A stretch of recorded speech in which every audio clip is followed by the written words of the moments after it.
10장 32절에서 말씀 보겠습니다. 구약 성경 13페이지쯤이 되겠습니다. 창세기 10장 마지막 절인 10장 32절에서 말씀을 제가 읽겠습니다. 이들은 그 백성들의 족보에 따르면 노아 자손의 조속들이요 홍수 후에 이들에게서 그 땅의 백성들이 나뉘었더라.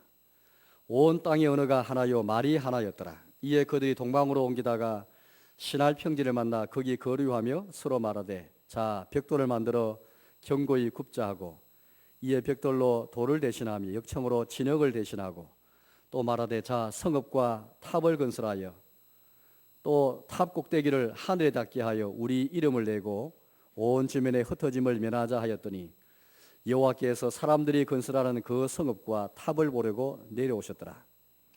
여호와께서 이르시되 이 무리가 한족 속이요 언어도 하나이므로 이같이 시작하였으니 이후로는 그 하고자 하는 일을 막을 수 없으리로다. 자 우리가 내려가서 거기서 그들의 언어를 혼잡하게 하여 그들이 서로 알아듣지 못하게 하자 하시고 여호와께서 거기서 그들을 온 점에 흩으셨으므로 그들이 그 도시를 건설하기를 거쳤더라. 그러므로 그 이름을 바벨이라 하니 이는 여호와께서 거기서 온 땅의 언어를 혼잡하게 하셨음이니라. 여호와께서 거기서 그들을 온 지면에 흩으셨더라.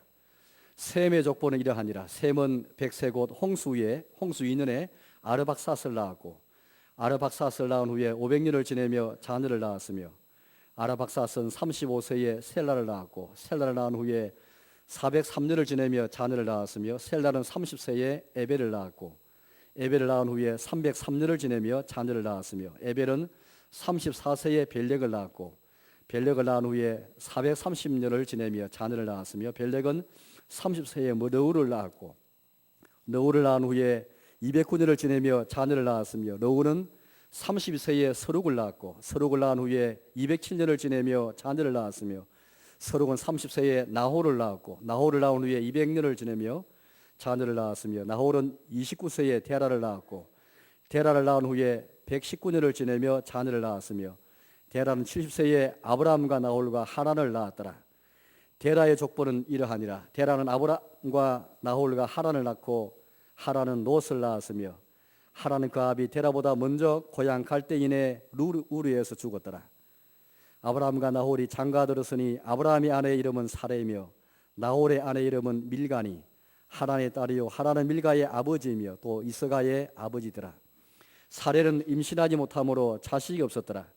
데라가 그 아들 아브라함과 하란의 아들인 그의 손자 롯과 그의 며느리 아브라함의 아내 사레를 데리고 갈대인의 우르를 떠나 가나안 땅으로 가고자 하더니 하란에 이르러 거기 거류하였으며 데라는 나이가 205세가 되어 하란에서 죽었더라. 여호와께서 아브라함에게 이르시되 너는 너의 고향과 친척과 아버지의 집을 떠나 내가 내게 보여줄 땅으로 가라. 내가 너로 큰 민족을 이루고 내게 복을 주며 내 이름을 창대하게 하리니 너는 복이 될지라. 너를 축복하는 자에게는 내가 복을 내리고 너를 저주하는 자에게는 내가 저주하리니 땅의 모든 족속이 너로 말미암아 복을 얻을 것이라 하신지라. 아멘. 계속해서 올해 우리 교회 표어인 하나님 나라를 구하며 세계를 품고 미래를 향하여 예수님께서 우리에게 기도하라 주신 그 기도 가운데 나라가 임하시오며 이 나라는 우리 세상의 나라가 아닙니다. 우리 눈에 보이는 나라가 아니고 하나님의 나라, 또 하늘나라가 이 땅에 임하는 것을 위해서 기도하는 것입니다. 우리가 죽어서 천국에 갈 수 있도록 해주십시오라는 기도일 뿐 아니라 더 나아가서 그 천국이 이 땅에 임하도록 이 땅에 지금 여기 임하도록 구하는 것입니다. 내 심령에 나의 삶 속에 내가 가는 곳에 우리 교회에 우리 교인들에게 내가 병상에 있을 때에 삶의 음침한 골짜기를 다닌다 할지라도 내가 시련 가운데 있을 때에 주님의 나라가 임하시도록 기도하는 것입니다. 저는 지난 주일날 이사야 52장을 가지고 설교하였는데요. 내 하나님이 통치하신다 라는 그런 복음을 전하였습니다. 하나님 나라를 구하는 사람은 하나님의 통치를 구하는 사람입니다. 내 하나님이 통치하신다. 곧 이거는 하나님 나라가 가까이 왔으니 회개하고 복음 믿으라 라는 말씀과 같은 것입니다. 이사야를 통해서 전파된 천국 복음, 모든 시대마다 모든 시대 사람에 하나님께서 복음을 전해주시는데 그 복음은 다른 복음이 아닙니다. 천국에 관한 복음입니다. 이사야를 통해서도 그 당시 죄 때문에 심판받아서 이방인의 포로가 된 70년의 포로생활을 하고 있는 포로지 유배에 가 있는 바벨론에 살고 있는 하나님 백성들에게 주께서 주신 복음이 바로 그 복음이었습니다. 그들에게 전파된 천국 복음은 그들 위로가 되고 그 힘을 가진 그 복음은 내 하나님이 통치하신다, 내 하나님이 시온으로 돌아오신다, 내 하나님이 너의 왕이 되기 원하신다, 내 하나님 통치 앞에 너희가 회개하고 이 복음 믿어라. 이 소식을 전하는 전령들의 발이 얼마나 힘있고 아름다웠던지 산을 넘고 물을 건너고 골짜기를 건너는데 조금도 주저함이 없었습니다. 하나님 통치하실 때에 우리 하나님의 통치는 어떻게 임하였다고 우리가 그렇게 말씀을 보았습니까? 성령의 은혜를 통해서 그 나라의 통치 속으로 들어갑니다. 세상 나라의 어떤 군주와 달리 왕과 달리 주님의 통치는 우리에게 먼저 우리의 죄 때문에 받은 심판의 모든 세력에서 우리를 건져내시면서 성령의 은혜, 우리의 죄를 용서하시는 가운데 주의 나라를 우리에게 주시게 되었습니다.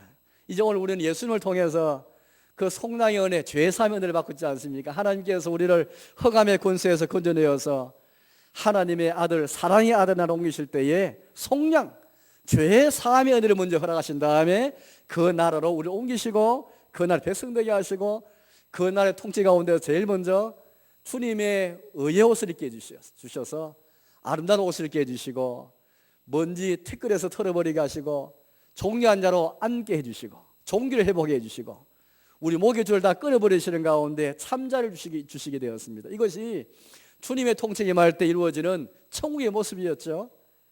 아름다운 옷을 입을지어다, 티끌을 털어버릴지어다, 앉을지어다, 내 목의 줄을 끊어버릴지어다, 너 일어나서 깨어서 힘을 내어서 속히 그렇게 이 시온으로 돌아오너라, 떠나라, 여호와의 기근을 메고 너희가 떠날지어다. 그렇게 우리가 이 말씀을 함께 보았습니다. 여러분, 주의 나라 임하시도록 기도하는 사람은 하나님의 통치를 소원하는 사람입니다. 내 심령 가운데 우리 겉으로는 하나님 백성이 되었다 말하고 내가 입으로는 얼마나 천국을 많이 말한다지만은 주의 통치를 우리가 그렇게 주의 내 심령에 임하도록 기도하지 않는 사람은 하나님 나라를 구하지 않는 사람입니다. 죽어서만 우리가 가는 그 나라, 우리 분명히 우리 예수님께서 그의 나라에 임하시도록 기도하라 말씀하시는데 이 말씀은 이 땅에 지금 나의 삶 속에 내 심령 속에 우리의 가정 속에 우리의 자녀들에게 우리의 대대손손에게 이 주의 통치에 임하시도록 기도하는 것인데 이 믿음을 가지고 시온을 향해서 떠나는 그 결단을 내리기까지 부장것을 만지지 아니하고 일어나 힘을 얻고 위로를 받는 가운데 순례자의 길을 걸어가기로 소원하는 사람이 주의 나라를 소망하는 사람이죠. 우리 주님이 은총 가운데 입혀주실 아름다운 옷을 소원하면서 우리도 티끌에서 일어나게 하셔서 존귀한 신분을 회복시키시는 우리 하나님, 또 하나님 통치에 말 때에 어떤 것도 우리를 위협하지 못하고 무엇에서도 자유할 수 있는, 종이 되지 아니하고 참 자유인의 모습을 가지고 살 수 있는 참 자유를 우리에게 허락하시는 것입니다. 여러분, 주님의 통치를 줄 때에 임하는 이 놀 은혜를 사모하고 주여 이 복을 우리 주십시오. 그 주의 나라가 내 삶 속에 내 영혼에 임하기 원합니다. 우리의 교회에 임하기 원합니다. 우리 형제들이 임하기 원합니다. 내 인생의 걸음 속에 내가 어떤 일을 걸어가든 간에 그 인생의 골목 속에 주의 나라 임하기 원합니다. 주의 통치 임하기 원합니다. 이 주의 통치를 소원하면서 간구하면서 이 주의 나라를 구하면서 살아가는 것이 이게 신자의 생활인 것입니다. 오늘 저는 여러분들에게 창세기 10장, 11장, 12장 말씀을 통해서 그 당시 아브라함에게 계시되어진 그 주의 나라, 아브라함에게도 천국 복음이 전파되었는데 아브라함에게 전파된 천국이 어떤 나라일까? 오늘 하나님께서 아브라함에게 천국을 약속하시고 알리시면서 동시에 10장과 11장 말씀 보니까 아브라함에게 약속되어진 천국과 전혀 다른 사람의 나라에 대해서 우리에게 먼저 상세하게 말씀하시고 그 나라를 마침내 심판받고 멸망받을 나라인 것을 현장에 보여주신 다음에 이와는 전혀 반대되는 천국을 아브라함을 통해서 약속하시고 말씀하신 것을 우리가 볼 수가 있습니다. 오늘 아브라함에게 하나님이 창세기 12장 1절부터 나타나셔가지고 갈대인의 땅 우르 땅을 떠나가서 내가 너에게 지시할 땅으로 가라 말씀하시면서 내가 너를 통해서 큰 민족을 이루겠다. 아브라함과 그의 아내 사레는 지금 노인입니다. 그냥 노인이 아니고 아이를 낳을 수 없는 불임 부부입니다. 그런데 하나님께서 이 노인들에게 고향을 떠나라 하시고 불임 여성과 불임 부부에게 큰 민족을 이룰 것을 말씀하시고 너는 복이 될지라 심지어 너가 큰 민족과 나라를 이룰 뿐 아니라 그 나라를 통해서 다 땅에 있는 모든 족속이 복을 받을 것이다 약속을 주시게 되었습니다. 엄청난 복인 것이죠. 오늘 아브라함에게 하나님께서는 이 복된 나라를 말씀하시면서 자신이 주도하시고 자신이 지시하시고 자신이 말씀하시는 그 나라를 우리에게 말씀하신 것인데, 여러분 우리가 하나님 나라를 말씀했을 때 그 뜻은 하나님이 주도하신 그 나라를 가리킵니다. 천국이라고 말 때는 하늘 저 나라국이니까 땅의 나라와 비교할 수 없는 하늘의 나라를 가리키는 것이고, 하나님이 나라를 했을 때는 이 나라의 통치자가 우리 주님이시다라는 뜻이 되지 않겠습니까? 오늘 창세기 12장 1절에 3절 말씀 보니까 아브라함이 약속된 그 나라는 땅의 나라가 아닙니다. 너를 통해서 큰 민족이 이루고 나라를 이루겠다 말씀하셨고, 너는 복이 될 것이다 말씀하셨고, 심지어 그 나라를 통해서 땅의 모든 족속도 복을 얻는 나라를 말씀하시는데, 땅의 모든 족속도 이 나라에 참여해서 한 나라를 이룰 것을 말씀해 주셨습니다. 이 나라는 하나님이 주도하신 그 나라인 것이죠. 여러분 성경에는 우리에게 두 종류의 나라를 항상 우리에게 설명해 주고 있습니다. 창세기부터 계시록과 항상 두 나라가 항상 우리에게 비교되면서 우리에게 제시되어 주고 있습니다. 우리 앞에도 하나님 나라가 약속되었지만, 그러나 이 나라가 약속될 때에 우리가 살고 있는 땅은 주의 나라와 전혀 반대되는 사람의 나라 가운데 우리가 살고 있습니다. 사람의 나라는 하나님이 계시지 않는, 하나님 통치하는 나라가 바로 사람의 나라인데, 오늘 창세기 11장 말씀 보니까 우리 잘 아는 것처럼 바벨이라는 도시가 건설되는 장면이 나오는데, 바벨은 사람이 주도해서 사람이 세운 나라인데, 여기에 반해서 오늘 아브라함 통해 계시된 나라는 하나님이 주도해 세우시는 하나님 나라인 것입니다. 창세기 12장 1절에서 3절까지 제가 말씀을 읽어보겠습니다. 12장 1절에서 3절인데요, 제가 읽겠습니다. 여호와께서 아브라함에게 이르시되 너는 너의 고향과 친척과 아버지의 집을 떠나 내가 내게 보여줄 땅으로 가라. 내가 너로 큰 민족을 이루고 내게 복을 주어 내 이름을 창대하게 하리니 너는 복이 될지라. 너를 축복하는 자에게는 내가 복을 내리고 너를 저주하는 자에게는 내가 저주하리니 땅의 모든 족속이 너를 말미암아 복 얻을 것이라 하신지라. 여기 보시면 아브라함이 먼저 주님을 찾았거나 아브라함이 먼저 하나님 나라를 구하는 것이 아니었습니다. 전적으로 하나님이 은총을 입어서 아브라함에게 하나님께서 일방적으로 아브라함이 나타나셔가지고 아브라함이 자기를 계시하셔서 갈대 우르 땅에서 우상을 섬기는 데라와 그의 모든 집안은 우상을 섬기는 집안이었습니다. 하나님께서 그에게 나타나셔서 자기를 계시하시고 알리시고 이 자기가 주도한 나라를 계시하신 겁니다. 오늘 여기 보니까 이 나라를 말씀하실 때에 내가라는 말이 여러 번 반복되고 있습니다. 11절 말씀 보니까 내가 내게 보여줄 땅으로 가라. 내가 너로 큰 민족이 이루고 내게 복을 주어 하면서 계속해서 내가라는 말이 3절에도 계속 두 번씩이나 말하고 있습니다. 내가 복을 내리고 내가 저주하리니. 그래서 오늘 이 아브라함이 계시는 나라는 하나님이 약속하시고 우리 하나님 지시하시는 그 나라인데, 다른 나라가 아니고 하나님이 주도하시는, 주님이 통치하시고 하나님이 이끌어 가시는 주의 통치 이루어지는 주님의 주권이 있는 그 나라인 것을 우리는 금방 생각할 수 있겠습니다. 또 장차 복을 얻게 되는 그 나라인 것을 우리가 볼 수 있겠습니다. 우리는 신약성을 통해서 이 나라가 어떤 나라인지 잘 알잖아요. 신약성에 가라디아서라는 성경이 있는데 거기 보니까 이런 말씀을 하고 있습니다. 나중에 이방인들이 이스라엘 민족을 넘어서서 이스라엘 민족 외에 모든 이방인들, 모든 땅의 족속들, 모든 열방들이 함께 복을 받게 되는 것을 말씀하시면서 오늘 이 말씀을 쭉 언급해 주고 있습니다. 즉 땅의 모든 족속이 아브라함을 통해서 복을 받게 되는 것을 말씀하시는 거 가지고 장차 모든 열방들이 아브라함과 더불어서 모든 열방들도 아브라함이 참여한 그 복을 누릴 것을 말씀하십니다. 즉 아브라함의 자손으로 오신 예수님을 통해서 누리게 될 그 천국과 그 모든 실 은혜를 누릴 것을 말씀하시는데, 모든 이방인들도 모든 족속들이 아브라함을 통해서, 아브라함 믿음을 통해서 그 나라의 은혜에 참여하게 되는데, 장차 이방인들도 이 믿음을 통해서 복을 받게 될 것을 말씀하고 계시는 것입니다. 여러분 장차 우리 하나님께서는 아브라함 한 사람 부르셔가지고 큰 경륜을 그렇게 세우십니다. 큰 구원의 걸 세우시는 것이죠. 아브라함 한 사람 불러서 세워갈 그 나라를 약속하시고, 아브라함 자손으로 오실 예수님을 통해서 모든 이방인들도 이복에 참여해서 한 나라를 이룰 것을 약속하신 거예요. 이 나라의 특성은 다른 것이 아닙니다. 하나님이 주도하시고 하나님이 이끌어가신 그 나라인 것이죠. 히브리서 11장 10절 말씀 보니까 아브라함에 대해서 쭉 설명하는, 아브라함 믿음을 그렇게 설명하는 믿음장인데 이렇게 우리에게 설명하였습니다. 아브라함이 왜 가나안 땅으로 떠났는가, 왜 고향을 떠났는가, 왜 그가 가나안 땅에 머물면서도 나그네로 살았는가. 하나님이 약속하신 지시한 땅으로 왔으면 거기에 정착해야 할 텐데 왜 정착하지 아니하고 순례로 살았는가. 그 이유를 11장 10절에서 말하고 있습니다. 이는 그가 하나님이 계획하시고 지으실 터가 있는 성을 바랐음이니라. 예, 아브라함은 하나님이 계획하시고 하나님이 지으실 터가 있는 성을 바라기 때문에 고향을 떠나기도 하고, 하나님이 지으신 가나안 땅에 왔지만 가나안 땅이 전부가 아니었고 순례대로 살면서 하나님이 계획하시고 주님이 지으신 그 터가 있는 성, 흔들리지 않고 요동치 않는 영원한 성, 주님의 나라 천국을 소망한 것이죠. 이 믿음을 가지고서 고향을 떠나고 가나안 땅에 왔어도 그런 땅을 사지 않고 나그네로 살면서 그 나라 사람과 결혼도 하지 않고 주님의 나라 백성으로 살게 되었던 것이거든요. 사랑하는 여러분, 이처럼 우리 하나님께서는 아브라함을 통해서 자기 나라를 약속하시고 계시하시고, 아브라함 이에 이 말씀을 붙잡고, 저 믿음이 아니고는 이 나라가 눈에 보이지 않습니다. 세상 나라, 인간의 나라, 인간만이 보이고 하나님이 통치가 없는 하나님 부지의 땅에서 하나님 약속을 받고 고향을 떠날 수 있는 것은, 가나안 땅에 와서도 순례 살 수 있는 것은 믿음으로 주의 나 눈에 보였기 때문인 것이죠.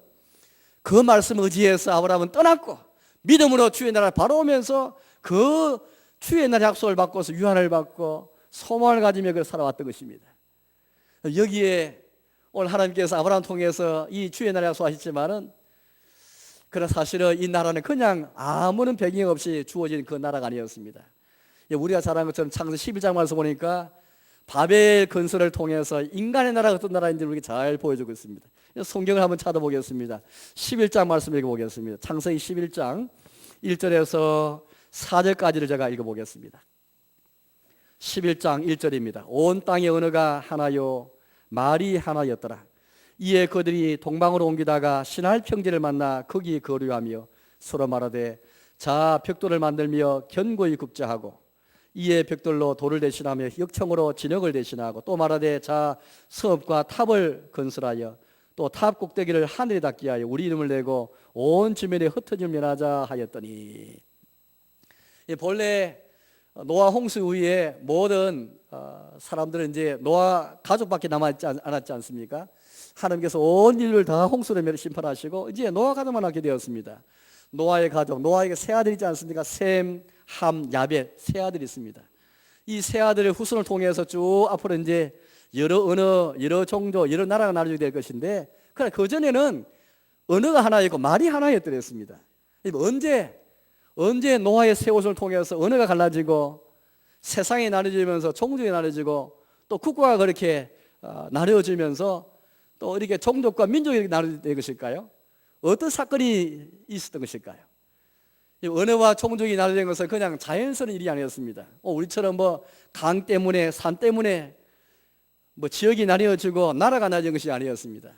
오늘 하나님 주신 어떤 사건이 있는데 이 사건을 계기로 해서 사실은 언어가 나뉘어지고 종족과 나라가 나뉘어진 것을 우리에게 설명해 주고 있습니다. 창세기 11장 1절은 우리에게 분명히 언어가 하나 있고 말이 하나 있다라고 우리에게 전제하고 있습니다. 그런데 어떻게 해서 말이 하나고 언어가 하나인데 어떻게 언어가 나뉘어지고 세상이 나뉘어지면서 종족과 나라가 나뉘었을까? 자연스러운 것이 아니라 하나의 사건이 있었다는 것을 우리에게 말하고 있습니다. 그게 오늘 창세기 11장의 말씀인데, 오늘 사람들이 신할 평지에 모여가지고 바벨이라는 큰 성읍과 도시를 건설하게 됩니다. 아브라함에게 시대해진 그 나라와 품이 대조되는 그 기원과 성격이 너무나 반대되는 그런 나라입니다. 오늘 여기 보시면은 하나님의 주도는 전혀 없습니다. 하나님이 끌어가시고 하나님이 계획하시고 주의 통치가 있고 주의 이름이 있는 그런 나라가 아니고 전부 사람이 주도한 나라입니다.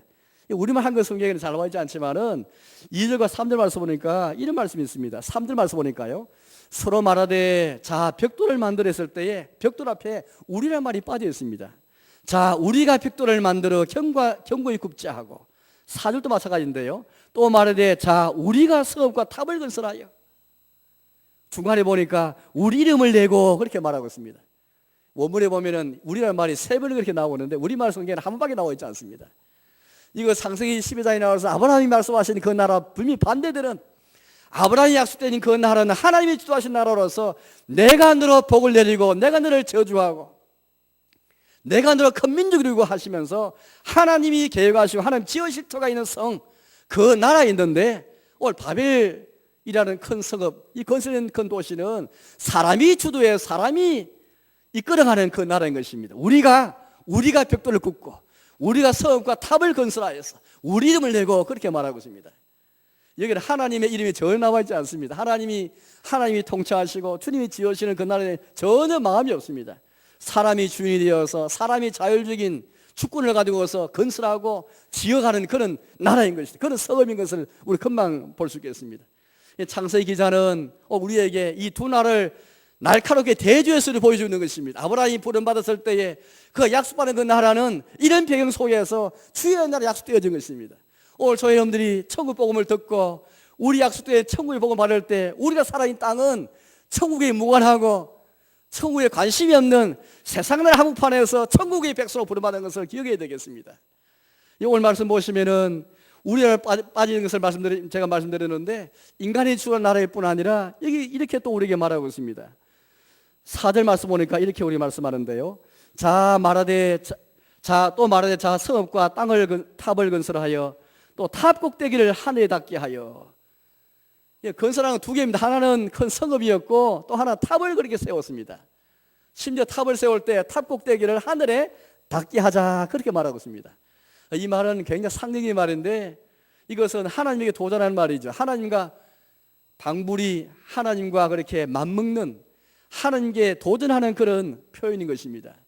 하나님보다 더 높이 올라가려 하는, 자기들이 신처럼 행동하는 것입니다. 하나님처럼 되고자 하는, 마치 아담과 하와가 선악을 알게 나무를 따먹음으로써 하나님처럼 되고자 했던 그들의 마음이 여기에 포함되어 있는 것입니다. 탑 꼭대기를 하늘에 닿게 해서 하나님처럼 되고자 했던 인간의 마음, 하나님을 전혀 안정에 두지 않고 주님이 주도하시고 주님이 계획한 성에는 전혀 관심이 없고 주님의 통치에는 관심이 없이 사람이 주도하는 나라에 관심이 있는 모습이 이게 포함되어 있는 것입니다. 또 이렇게 말합니다. 우리 이름을 내고 그렇게 말합니다. 하나님 이름과 하나님의 선하시고 아름다운 이름에 전혀 관심이 없습니다. 주님의 영광에 관심이 없고 사람 이름과 사람 명예, 사람 권세, 이게 사람의 나라의 특징인 것입니다. 인간에 의해서 인간이 주도하고 인간을 위하고 인간 이름을 드러내고 인간의 능력과 명예와 권세가 드러나는 나라, 이게 바벨탑 건설에서 볼 수 있는 것입니다.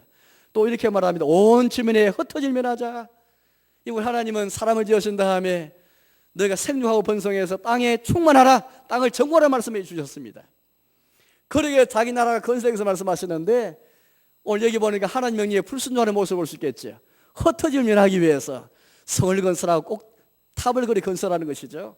땅에 충만하라, 땅을 정복하라는 하나님 명예에 불순종하는 모습을 볼 수 있는 것입니다.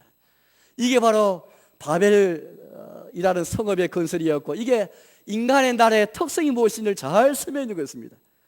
오늘 아브라함에게 시대해진 이 하나님 나라, 어쩌면 단순하지만은 하나님이 계획하시고 주님이 지으시는, 주님이 주도하시는 나라인 반면에 바벨 성읍 건설은 이 사람의 나라인데 아주 간단하게 사람이 주도하고 사람의 이름을 나타내고 사람의 영광이 드러내고 사람의 권세가 드러나는 나라가 바로 인간의 나라인 것입니다.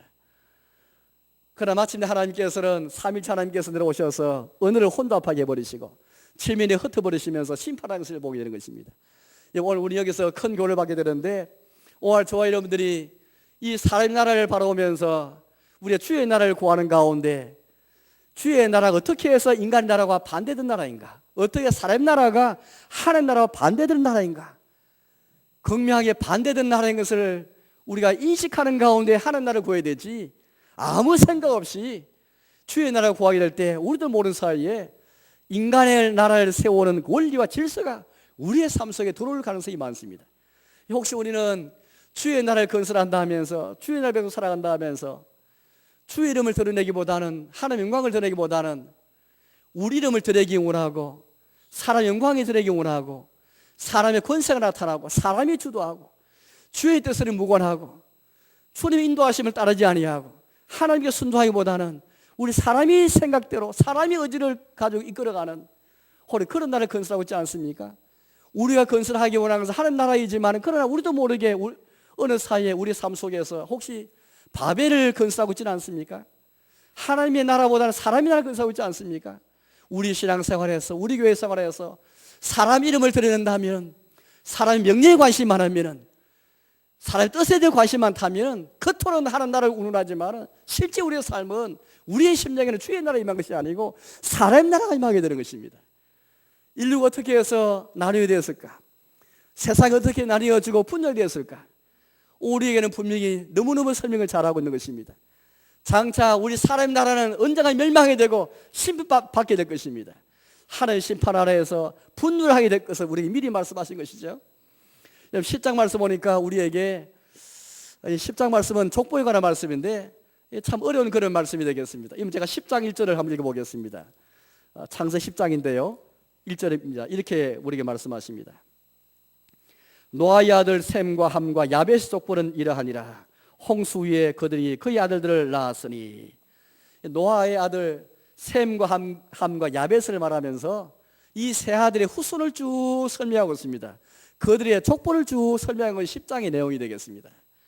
그런데 여러분 이 10장 잘 읽어보시면은 10장 5절을 잘 읽어보겠습니다. 5절을 이렇게 말하고 있습니다. 먼저 야벳의 자손을 말하고 있으면서 5절을 이렇게 말하는데요. 이들로부터 여러 나라 백성으로 나뉘어져서 각기 언어와 종족과 나라대로 바닷가에 머물렀더라. 야벳 자손들은 역시 그 자손들 안에서도 나라와 종족과 언어대로 그렇게 바닷가에 머무는 것을 말하고 있고요. 10장 20절 말씀 보니까 함의 자손을 이렇게 말하고 있습니다. 10장 20절입니다. 이들은 함의 자손이라 각기 족속과 언어와 지방과 나라대로였더라. 10장 31절을 읽어보겠습니다. 셈의 자손을 말하고 있는데요. 이들은 셈의 자손이니 그 족속과 언어와 지방과 나라대로였더라.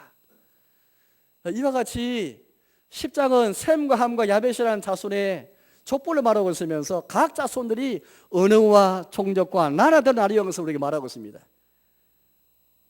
어떻게 해서 언어가 나뉘어지고 어떻게 종족 나뉘어지고 어떻게 모든 나라대로 나뉘어졌을까? 그 답이 바로 11장인 내용인 것입니다.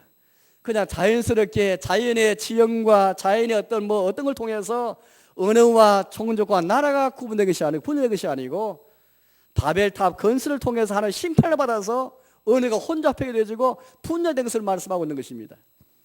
10장 25절 읽어보시면 금방 알 수 있는데요. 10장 25절 읽어보겠습니다. 에벨은 두 아들 낳고 하나 이름은 벨렉이라 하였으나 그때의 세상이 나뉘었으며 벨렉의 아우 이름은 욕단이며. 벨렉이라는 사람이 나오는데 셈의 4대손이 되겠습니다. 노아의 아들 가운데 셈이 있는데 셈의 4대손이 벨렉인데 벨렉 때의 세상이 나뉘었다는 것을 우리에게 설명해 주고 있습니다. 즉 벨렉이라는 사람 때에 바벨탑 사건이 있었고 그때의 세상이 나뉘는 것을 말하고 있는 것이죠. 어떤 사건이 계기되어서 저 바벨탑 사건을 통해서 인간의 도시를 건설하고자 했고 하나님이 심판하셔서 인류가 분열하였고 심판이 결과라서 언어가 혼잡하고 거기가 분열한 것을 말씀하고 있는 것입니다. 뿐만이 아닙니다. 단순히 언어와 종족과 나라가만 구분된 나누어진 것이 아닙니다. 오늘 셈의 자손과 야벳의 자손을 보니까 그런 흔적이 없는데 유독 함의 자손 역사를 보니까 이상한 말씀들이 우리에게 많이 주어지고 있습니다. 여러분 성경을 이렇게 한번 읽어보겠습니다. 10장인데요. 10장 9절에서 제가 말씀해 보겠습니다. 10장 9절입니다. 함의 자손 가운데서 이런 기사를 우리가 볼 수 있습니다. 10장 9절입니다. 그가 여호와 앞에서 용감한 사냥꾼이 되었으므로 속담이 이르기를 아몬은 여호와 앞에 니므롯같이 용감한 사냥꾼이로다 하더라. 그의 나라는 신할 땅의 바벨과 에렉과 아갓과 갈레에서 시작되었으며 그가 그 땅에서 아수르로 나아가 니네웨와 노보딜과 갈라와 미 니네웨와 갈라 사이에 네센을 건설하였으니 이는 큰 성읍이라. 함의 자손 가운데 한 사람을 가고 있는데 그것은 니므롯이라는 사람입니다. 니므롯은 용사였습니다. 여호와 앞에 큰 사냥꾼이었다고 말하고 있습니다. 셈이나 야벳 자손 가운데 용사라 말하고 있지 않습니다. 함의 자손 가운데 특별히 용사 있는 것을 말하고 있으면서 그 사람은 니므롯이었습니다. 그 니므롯은 모든 용사, 모든 사냥꾼의 우두머리였고 효시였습니다. 그래서 주위에 이제 나중에 나타날 사냥꾼을 보면서 아무는 속담이 만들었는데 얼마나 사냥꾼이 많았으면은 아무는 니므롯처럼 여호와 앞에 사냥꾼이었더라 속담이 만들 정도로 니므롯이 큰 용사였고 사냥꾼이었습니다. 그래서 여러분 오늘 이게 셈의 자손과 야벳 자손에 대해 설명에는 전혀 없는 그런 이 묘사가, 이 설명이 함의 자손을 말하고 있는 것입니다. 왜 갑자기 니므롯을 말하고 여호와 앞에 사냥꾼을 말하고 있을까요? 그럼 오늘 성경을 잘 보시면은 사냥꾼을 말한 다음에 나라에 대해서 말하고 있습니다. 제가 다시 한번 성경 보면 10절을 보시면요, 10장 10절입니다. 사냥꾼을 구조해서 말한 다음에 10절 말씀 보니까 그의 나라는 시날 땅의 바벨과 에렉과 악갓과 갈레에 시작되었으며 해서 12절 보니까 큰 성읍이라 말하고 있습니다. 처음에 니므롯은 아마도 진짜 사냥꾼으로서 용사로서 그냥 동물과 새 같은 그런 사냥하는 사냥꾼인지 모르겠어요. 그러나 오늘 이 말씀 분명히 나라 건설과 성읍 건설과 연관되어서 사냥꾼이 나온다면 오늘 사냥꾼은 용사인데 그 용사가 아닐 것입니다. 함의 산 가운데 용사, 영웅들이 많이 출연했던 것입니다. 또 그 영웅들이 그냥 사냥꾼이 아니고 나라 건설과 큰 성읍 건설과 연관되는 것을 볼 수 있는 것입니다. 여러분 도시 건설과 나라 건설과 성읍 건설이 그냥 되겠습니까? 용사들이 영웅을 가리키는데 영웅들이 나타났고 영웅들이 각출을 벌이면서 경쟁하면서 유일의 역사가 나타나고 피를 흘리고 정복하는 가운데 나라 건설되어지고 섬이 건설된 것을 우리가 암시해주고 있는 것입니다.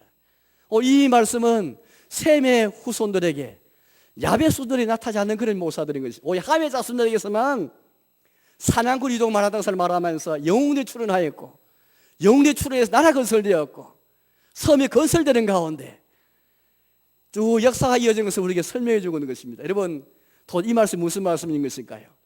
바벨 사건 이후에 인류가 나뉘었을 뿐 아니라 유리 역사가 있는 것을 보게 되고 전쟁과 정복과 영웅 역사를 말하면서 각축들이 벌어지면서 경제 역사가 나타나면서 나라 건설을 말하고 있다면 이것은 단순히 바벨이라는 큰 도시 성읍 건설과 무관하지 않은 것을 우리가 보여주는 것입니다. 왜? 셈의 후손과 야벳 자손이 없는 함의 자손에게서만 이런 저주의 역사가 나타나는 것일까요? 어쩌면은 바벨 도시의 건설도 함의 자손이 주된지 모르겠습니다. 이 용사들이 주된지 모르겠습니다. 그래서 나라와 성읍이 그런지 모르겠습니다. 도대체 무슨 일이 있었던 것일까요? 우리는 창세기 9장부터 쭉 읽어보시면은 노아와 세 아들 가운데 일어났던 일들을 우리 너무 잘 알고 있습니다. 어릴 때 주작 다니신 분은 잘 아실 터인데요. 노아가 축복과 저주를 선언하지 않습니까?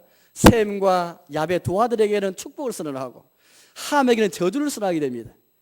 먼저 셈에게 축복을 선언하죠. 셈이 하나님을 찬송하려다. 이 말씀은 하나님이 셈과 함께 하신다라는 축복의 선언입니다. 하나님의 복이 제일 큰 복이 무엇이겠습니까? 하나님이 우리와 함께 하시는 것이 아니겠습니까? 임마누엘, 하나님 함께 하시는 것. 하나님 함께 하시면은 우리가 사망의 음침한 골짜기에 간다 할지라도 혹시 우리가 병석에 누웠다 할지라도 하나님 함께 하시면 그게 복인 것입니다. 우리가 큰 집에 살고 돈이 많다 할지 하나님 안 계시면 그게 지옥인 것입니다. 주의 통치가 있어야 천국이지 주의 인자가 없고 주의 통치가 없으면 지옥인 것이죠. 흑암의 권세밖에 없기 때문입니다. 하나님은 셈과 함께 하시고 약속하셨죠. 셈의 자손과 함께 약속해 주셨습니다. 그래서 셈이 하나님을 찬송하리로다. 야벳도 축복하신 야벳을 창덕히 해서 셈의 장막에 가해서 축복해 주셨습니다. 셈이 받은 그 축복 하나님 셈과 함께 하기 약속하시는데 야벳 역시 창대하게 되어서 셈의 장막에 감으로써 셈이 받은 축복을 누릴 것을 말씀하는 것이죠. 그러나 반면에 함은 함의 아들 아이 가난을 언급하시면서 셈의 종이 되어지고 야벳의 종이 될 것이다 말씀해 주셨습니다. 무슨 말씀이신가요? 그냥 노예가 된다 그런 말이 아니겠습니다. 마치 어떤 사람은 여기서 황인종, 백인종 또 뭐 흑인들을 그렇게 끄집어내면서 뭐 흑인이 이렇게 백인의 또 황인종의 종이 된다 그런 것을 그런 엉터리 말씀인 것입니다. 이 종이라는 건 다른 뜻이 아닌 것입니다. 하나님이 셈과 함께 하시고 야벳과 함께 하시는 그 축복에서 배의 역사를 말하고 있는 것입니다. 이 종이는 축복의 권리가 없습니다. 셈의 하나님 그 축복에 참여하지 못하는 오로지 함의 자손들은 셈과 야벳 종이 된다는 것은 하나님 복에서 멀어지고 떠나게 되는 것입니다. 이 어떻게 해서 이 축복과 저주가 분리되는 것일까요? 왜 셈과 함의 자손들에게 축복의 역사가 나타나고 왜 함의 자손에게는 저주의 역사가 나타나는 것일까요? 우리 창세기 10장의 족보를 통해서 왜 함이 자손들에게서만 영웅이 출현해서 유일의 역사가 나타나고 전쟁과 정복과 도시 건설과 섬이 건설되는 것일까요? 왜 심지어 밤의 건설을 주도한 것처럼 보이는 암시가 나타나는 것일까요? 저주의 선언 때문인 것입니다. 인류는 이처럼 축복받은 나라가 있고 저주받은 나라의 역사가 항상 나타나는 것인데 오늘 노아를 통해서 이 두 나라가 지금 나타나고 있는 것입니다. 왜 이렇게 나타나는 것일까요? 우리가 너무 잘 아는 사건이 있습니다. 노아와 세 아들은 포도나무 농사를 지었는데 하루는 노아가 포도주에 취해서 벌거벗고 대낮에 누워버렸습니다. 잠을 자게 되어 취해버렸죠. 그때에 함이 그것을 보았습니다. 함이 어떻게 합니까? 아버지 수출을 가리지 아니하고 아버지 수출을 드러내면서 형제에게 말하고 고하면서 더 그렇게 알려버렸습니다. 그러나 반면에 셈과 야벳은 뒷걸음쳐서 아버지 옷을 가지고 뒷걸음쳐서 아버지 수출을 다 가려버렸죠. 여러분 이 행동을 통해서 이 두 불의의 행동을 통해서 노아는 놀라운 것을 발견됩니다. 함의 행동이 사소한 행동으로 보이세요? 함의 행동이 너무 사소하고 작은 행동인데 어떻게 노아를 통해서 하나님이 축복과 저주를 내실까? 동화 같은 이야기로 들리십니까? 그러면 우리가 성경을 잘 이해하지 못하게 되는 것입니다. 성경에는 사소한 행동이 없는 것입니다. 오늘 함의 행동이 결코 우발적 행동이 아니었습니다. 사소한 행동이 아니었습니다. 우리가 생각할 때 어떻게 이 행동을 통해서 축복과 저주가 나질 만큼 이렇게 심각한 일이었을까 생각할지 모르겠습니다. 정말 심각한 일이었습니다. 여러분 오늘 노아는 이 함의 행동을 통해서 홍수 이후에도 홍수 이전에 하나님께서 홍수 심판의 원인이 된 어릴 때부터 사람이 태어나면서부터 악하여서 모든 마음에 계획하는 바가 악하여서 하나님이 홍수 심판을 통해서 인류를 멸하시는데 온 땅에 포악이 가득해서 이것 때문에 하나님이 홍수 심판을 통해서 세상을 멸하시는데 홍수 위에도 여전히 타락과 부패가 사라지지 아니하고 개선되지 아니하고 열 사람이만 살아갖고 있는 인간의 절망의 타락과 부패를 보게 된 것입니다. 반면에 셈과 함의 행동을 통해서는 은혜 받은 자의 경건한 모습을 보게 된 것이죠. 인류에 더 크게 구별되는 두 종류의 후손을 보게 된 것입니다. 창세기 3장 15절 말씀 보니까 하나님께서 장차 여자 후손에서 나올 자가 뱀을 머리를 박살내는 오늘 이걸 우리에게 말씀하시면서 크게는 셋의 계율과 가인의 계율을 말씀해 주셨습니다. 셋은 아벨에서 주신 그 씨앗인데 경건한 자손을 가리키는 것이고 가인은 경건치 아니하는 불신자의 그런 자손을 가리키지 않습니까? 아담 이후에 모든 인류는 하면 뱀의 후손이면서 가인의 계열이었지만 또 다른 후손들은 여호와 이름을 불렀던 비록 그들이 도시나 문명 건설하지 못했지만 주님의 이름을 불렀던 세 세계를 우리 말씀하고 계신데 노아는 바로 홍수를 통해서도 여전히 가시지 않은 인류의 타락과 부패, 절망의 부패를 함의 행동에서 보았고 반면에 셈과 야벨을 통해서는 은혜 입은 자의 경건한 모습을 보게 된 것이죠. 사람 수치를 가리는 그 모습을 통해서 사람을 용서하고 주님이 세워가는 나라가 용서의 나라인 것을 위해서 보여주게 되는 것입니다. 이와 같이 오늘 하나님께서는 모든 인류가 다 이처럼 함의 자를 통해서 볼 수 있는 것처럼 죄가 지배하고 죄가 관영해서 홍수 이후에도 하나님께서 노아를 통해서 언약을 맺으시는데 다시는 더 이상 사람을 저주하지 아니하고 홍수심판할 것을 말씀하시지만 여전히 홍수 이후에도 사람 마음이 악하다는 것을 말씀하신 것을 우리가 창세기 8장에서 볼 수가 있겠습니다. 여전히 홍수 이전의 모습처럼 똑같이 홍수 이후에도 여전히 사람 마음이 악하여서 어릴 때부터 악하기 때문에 하나님께 그런 불과 하나님께서 은혜 주셔서 노아 언약을 맺으시고 심음과 거둠과 낮과 밤이 사계절이 있을 것을 우리 하나님 약속하시지 않습니까? 무직을 통해서 은혜 언약을 약속하지 않습니까? 인간의 보편인 타락에 불구하고 하나님이 주신 은혜 약속이신 것이죠. 이제 하나님은 이런 바벨론을 통해 나타난 인류의 보편적인 전쟁과 분열 역사에도 불구하고 은혜 역사를 전개하시기 위해서 셈의 후손 가운데서 셈의 자손 가운데서 데라의 족보 가운데서 데라의 아들인 아브라함을 부르시어서 세상 나라 구별되는 자기 나라를 약속하시고 전개하시게 되는 것입니다. 이게 창세기 12장이 되는 것이죠. 이미 우리가 11장 읽었지만 11장 10절을 읽어보겠습니다. 11장 10절인데요 이렇게 우리가 말씀합니다. 셈의 족보는 이러하니라. 셈은 100세 그 홍수 후 2년에 아르박사스를 낳았고 셈의 족보가 갑자기 또 나옵니다. 10장 이미 셈의 족보가 나오는데 불구하고 또 11장이 나오고 있습니다. 왜 함과 야벳의 족보는 없고 왜 셈의 족보가 있는 것일까요? 11장 좀 더 뒤에 보시면 이런 말씀이 나옵니다. 11장 27절을 말씀해 보겠습니다. 11장 27절입니다. 데라의 족보는 이러하니라. 데라는 아브라함과 나홀과 하란을 낳고 하란은 롯을 낳았으며. 갑자기 셈의 족보를 말하고 있으면서 셈 족보가 오면서 데라 족보를 말하고 있고 데라의 아들인 아브라함을 말하고 있는 것입니다. 성경의 족보는 아주 의미가 있는 족보들입니다. 그런 족보 있는 게 아닙니다. 10장에 있는 족보는 셈과 야베의 족보는 어떻게 해서 인류가 어느 대로 종족대로 나라가 나뉘는가를 설명하기 위해서 그 배경이 되는 바벨탑 건설을 우리에게 설명하고 있고, 이제 11장에 나와 있는 셈의 족보, 데라 족보가 왜 나왔는가를 설명하기 위해서 하나님이 12장에 아브라함을 부르신 사건을 우리에게 말하고 있는 것입니다. 장차 셈의 우승을 통해서 데라의 족보에서 아브라함을 나오게 하셔서 아브라함을 통해서 은혜 입은 자를 통해서 자기 나라를 건설하여 약속하시는 우리 하나님이 주도하신 그 나라의 약속을 보게 되는 것입니다. 사랑하는 여러분, 우리는 하나님께서 자기 나라를 약속하실 때 어떤 배경 속에서 이 나라를 주시고 약속하는 것을 잘 봐야 되겠습니다. 우리 역시 우리에게도 해당되기 때문입니다. 오늘 저 여러분들이 우리 예수님의 은혜를 말미암아 하나님의 약속 받았을 때에 이제 우리는 어떤 나라 한복판에서 이 나라를 구하도록 부름받았는가를 생각해야 되겠습니다. 두 나라의 성격과 두 나라의 기온과 두 나라의 특징이 무엇인가를 한번 우리가 대조하면서 분명히 인식해야 되겠습니다. 그런 가운데 주의 나라를 구하고 하나님의 통치를 구하고 주의 나라의 백성으로 살아가야 되겠습니다. 혹시 우리는 하나님 나라의 백성으로 살아가면서 하나님 나라를 구한다면서 혹시 우리의 삶 속에, 우리의 은혜 행실 속에, 우리 모습 속에 바벨을 구하거나 하나님 통치가 아니라 사람 통치를 구하고 사람이 주도하거나 사람 이름이 드러나는 그 나라를 구하고 있지 않습니까? 교회 생활하시면서 공명심 때문에 일하고 사람 명령을 위하고 사람이 주도하고 사람의 뜻이 나타나는 그런 나라를 건설하고 있지 않습니까? 하나님 나라를 세우는 것이 아니라 사람 나라를 세워가는 모습이 우리 있지 않습니까? 우리의 심령에서 먼저 주의 통치가 이루어지고 주의 나라에 임하고 있습니까? 아니면 내 심령 속에 사람이 주도하고 사람 뜻만 있는 사람 명예와 사람 영광에 관심이 있는 사람 나라 가운데 살고 있지 않습니까? 우리 예수님께서 말씀하신 하나님 나라가 왔으니 너희가 회개하고 복을 믿으라, 그렇게 우리 말씀하셨습니다. 우리 천국 복음 앞에서 항상 우리는 돌이켜서 이 복음 앞에 회개 역사가 일어나야 되겠습니다.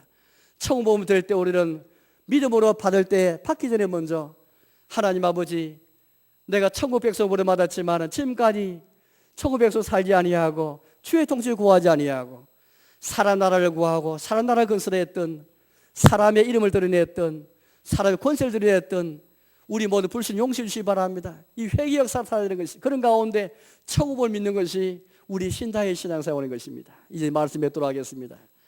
사랑하는 여러분, 우리는 두 나라 앞에 서 있습니다. 어느 나라에 속하여서 어느 나라를 구하면서 어느 나라 건설에 관심이 있으면서 우리 살아오고 계십니까? 아브라함처럼 천국을 받았을 때에 용감하게 고향을 떠날 수 있고 하나님의 교회가 지어질 터가는 성을 바라보는 가운데 믿음으로 그 나라를 바라보며 나아갈 수 있겠습니까? 노아처럼 모든 경건한 사람처럼 하나님 나라의 복음 앞에서 회개하면서 이 천국 복음 믿으면서 우리가 신앙생활을 있겠습니까? 겉으로는 천국 백성이고 하나님 나라의 백성으로 살아간다 할지라도 실제 우리의 삶 속에서 얼마나 우리의 심령에서부터 우리의 가정과 우리 모든 삶에서부터 천국을 누리면서 맛보면서 그 은혜에 누리면서 그 은혜에 참여하며 살아가고 있습니까? 아무쪼록 날마다 믿음으로 천국을 바라보면서 우리의 삶 속에 천국 건설이 우리를 통해서 나타나고 우리 교회를 통해서 건설되는 은혜가 있기를 주님의 이름으로 축원합니다.